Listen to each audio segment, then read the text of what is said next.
Hey everybody, it's Lon.TV. I came across an interesting benchmark the other day for figuring out how many live transcodes your server can do. This of course applies to Plex, but also to other media serving applications that you might be running like Jellyfin. And this comes from SpaceInvaderOne's, who is very well known amongst the Unraid community, but this is a Docker container and it will run on anything that supports Docker. So what I thought I would do in this video is install it and run it, and we can see how my server performs, and then you can get it going on yours to compare to mine. Let's get to it. Now, if you are an Unraid user, you will find this in the application section here. And for the most part, it is a one-click install. There is one additional thing you need to do if you have an Nvidia GPU installed, but in this instance, we're going to be installing it on my Intel-based server, and this is already configured for that. So I'm going to click on Install here. It does give us some instructions on that GPU thing. And really, all you have to do on Unraid is just click the button to apply it here. You can change the port if you need to. So right now it is set to port 8088. And for me, that's fine because I don't have anything running on that port. So you might need to change that. But beyond that, if you're on an Intel server running Unraid, hitting apply here is all you need to do. Again, there'll be a little bit more to do on an Nvidia server. And what it will do is download all of the necessary stuff and get everything installed. While that's going, I thought I would show you the Docker process if you don't have Unraid. If you scroll down a little bit on the GitHub page for this benchmark, you will see a command that you can copy and paste right into a terminal window. Just make sure you have Docker installed on your system. And they have instructions here also for using Nvidia devices versus Intel devices if you're trying to benchmark your GPU. So no Unraid necessary. You can boot it right up in Docker. There is also a Docker compose file on the GitHub page. All right, so it is already installed and ready to go here. And before we do anything, we do need to download the test clips that it's going to be transcoding. So I'm going to click on Download All here. And what this will do is get those test clips loaded up onto my Unraid server so it doesn't have to download them every time. So that should run a little faster. So we are now ready to go. Now you can see here I've got two options. One is to use hardware transcoding and the other is to do a CPU-based transcode. But of course, because we have hardware transcoding on this particular machine, which is running with an Intel N150, we're going to use that. Now what's neat about this test is that it does give you some options for the input and the output. So for example, if we jump over to the source, you can see that I can choose an H.265 file, or I could do something more advanced. And in my case, I'm actually going to choose this one, the HDR10, because a lot of what I am transcoding these days are 4K Blu-rays, and I want to see how the hardware transcoding with tone mapping might work on here. And I will select my output as H.265. And here we can see that we're going to tone map it to SDR. I can also burn in subtitles if I want, but I don't typically do that on my machine. But if you do, you can select that. And now I think we're ready to go ahead and start taxing my server. Now I don't have anything running on my server right now, so this should be a good test. And what it's going to do is add streams until it can't go any further. So right now it's doing all of its initial probes here, and it is starting up.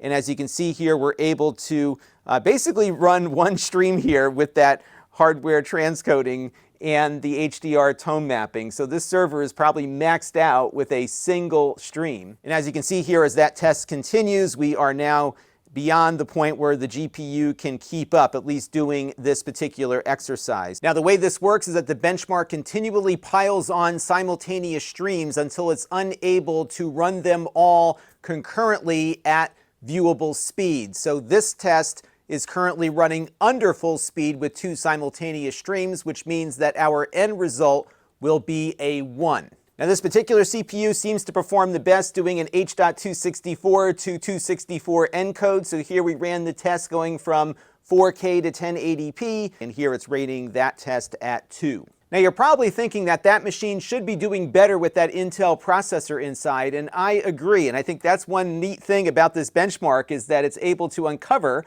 some bottlenecks. And in this case, that server that I'm running, which is a B-Link ME Mini, doesn't have the fastest memory available, and that is why it is bottlenecked a little bit. So it should be doing better.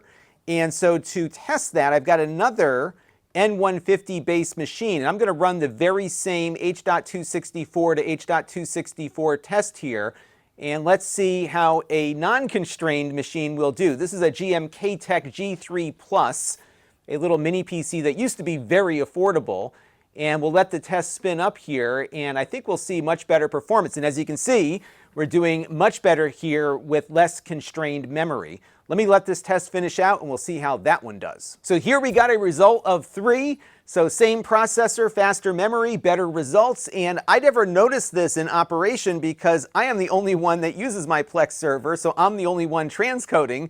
But clearly if somebody else jumped in, it would get a little more constrained, and this other N150 seems to be doing better. So let's take a look at some Nvidia performance now. In fact, I've got 2 GPUs hooked up to a gaming PC upstairs. We were doing some local AI on that recently.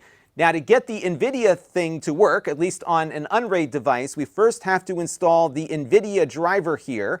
So if you go into the apps and search for that, you will find it, and we'll click on install here, and that will download the plugin and get everything installed. That is step 1. Step 2 is we have to add a line to the container configuration, which we will do next. All right, so like before, we're going to search for that Transcoding GPU benchmark in the Unraid store, and we'll have our settings pop up here.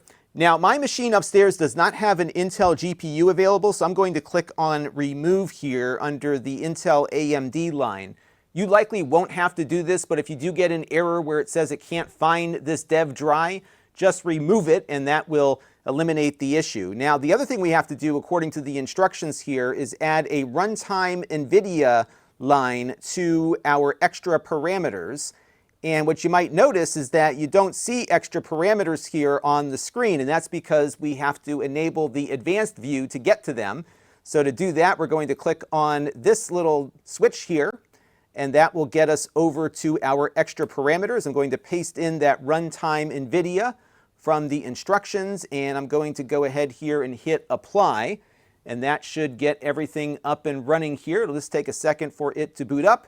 The command is finished successfully, and now we can connect to the benchmark running on that powerful machine upstairs, and let's run some benchmarks on it. All right, so we are good to go here. It doesn't look like Unraid can see more than one Nvidia GPU at a time, so right now it's only seeing my 3080.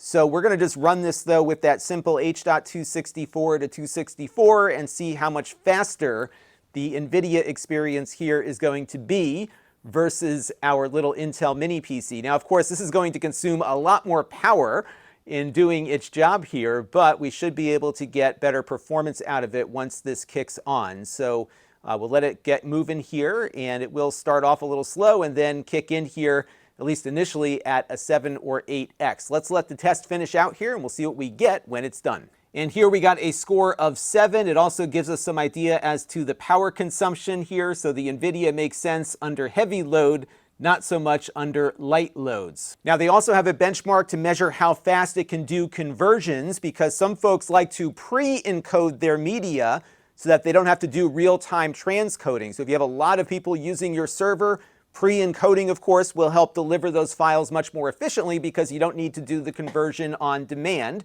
So it can measure how many it can do at once, so you can get an idea as to how long it will take to convert your library over. There is also a community leaderboard.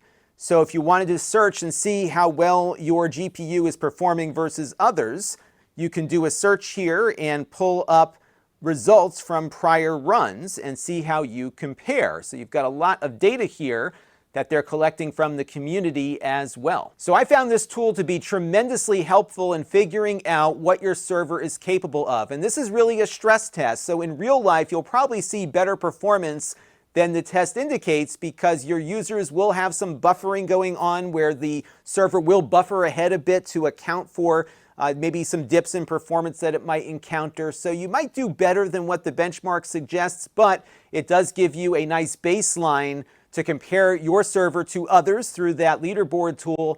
but also give yourself some expectations about what your server is capable of. And I certainly learned something about my server that I was not aware of because I'm the only one using it. So I'm actually about to upgrade to a new server. That's one of my videos coming up later in the week. So we'll see how the new one performs versus the existing one. But this is a great tool that will undoubtedly be part of my repertoire here when I'm looking at mini PCs rolling forward. So great stuff here from SpaceInvaderOne. And that will do it for this one. I'll put links to everything down below in the video description. And until next time, this is Lon.TV. Thanks for watching.